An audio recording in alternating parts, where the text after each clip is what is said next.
Kwame Ture once said, in order for nonviolence to work, your opponent must have a conscience, and the United States has none.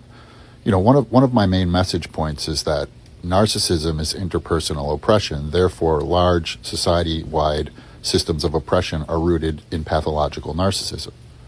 And so as I hear Jacob Fry and Tim Walz kind of begging Donald Trump to stop, it feels very familiar. As somebody that's dealt with a pathological narcissist for my entire life, as somebody that helps people deal with pathological narcissists, I can tell you with certainty this is how you lose to the narcissist.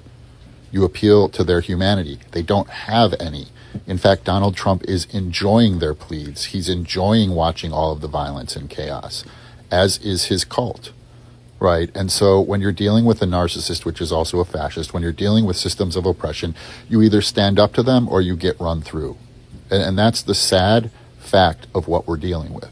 You cannot appeal to the humanity of people who have none, because not only will they not respond in a way of de-escalating the violence, they will escalate it. They enjoy power and control. They enjoy inflicting pain, both physical and emotional, on people.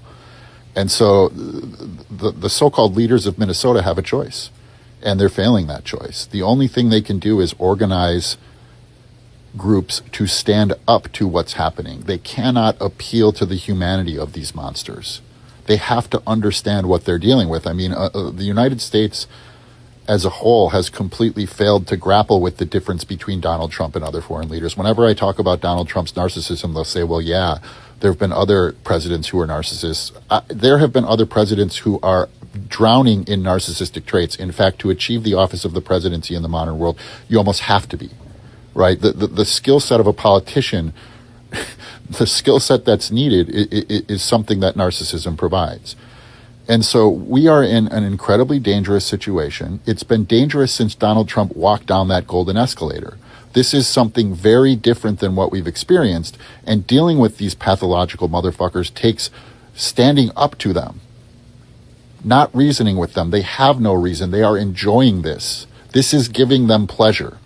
That's the sad reality of what we're dealing with.